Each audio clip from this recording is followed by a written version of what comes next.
to introduce our speaker. This, I believe, is the 5th time that Ted has been with us. He is a novelist, political blogger, university lecturer, and a headliner, featured artist at such diverse gatherings as Wheatland, Michigan Pagan Fest,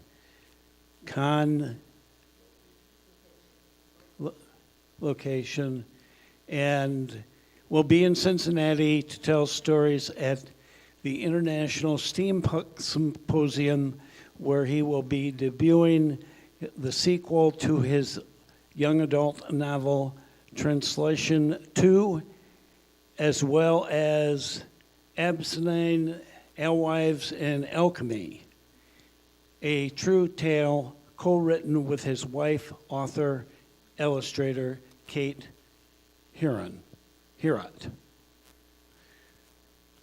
Baba Teddy, we are glad you are here. And Israel was in Egypt's land. Let's try that again. When Israel was in Egypt's land, oppressed so hard they could not stand. Let my people go. Go down, Moses, way down in Egypt's land. Tell old Pharaoh, let my people go. Okay, that was really good. That's most of our idea when we talk about freedom or slavery, and especially in the Western culture, we think about Israel's oppression. So when they asked me to talk about freedom today, a whole bunch of things come up because all the different things that I do express freedom or talk about freedom differently, whether it's politically or spiritually. And so I really don't ever know what I'm going to say. Usually there's some sort of inspiration. Today, inspiration came about 5 minutes ago. This has been on display for quite a while here, at least since I've been here recently. If you haven't actually read this, please do. People ask me, what's my belief? Where do I come from? This woman, Iyanla Van Zandt, we have a lot in common. She is a Yoruba priestess in the same tradition that I'm from, the Yoruba tradition. And we're both Dutch. Can you tell? It's true. I'm actually a Dutch citizen. My mother's name is Van Helden, and that's a whole other story. But her story and my story parallel very well, and I actually have met her. We've done ceremony together, and she's really delightful in a sort of in-your-face way. But she's also a tremendously gifted healer in very many modern and healing modalities that are things that I think are in line between those of us who are spiritually healing ourselves and those of us who are medically and scientifically healing ourselves. She bridges the gap between those things in a really beautiful way. Our particular religion believes that science is the thing that decides what we actually believe. And so belief is just a belief, but science backs that up. And so what she's ended this article with, or what the author did, is she says, song lyrics can do that too. So I want to be careful what words I choose to listen to. And so today we're going to talk about words, and we're going to talk about freedom. And because I only know 3 chords on the ukulele, they're 3 really useful chords. They go together. I wanted to begin with a song that has the words freedom in it, all right? So I'll start, and as I start to fall apart here,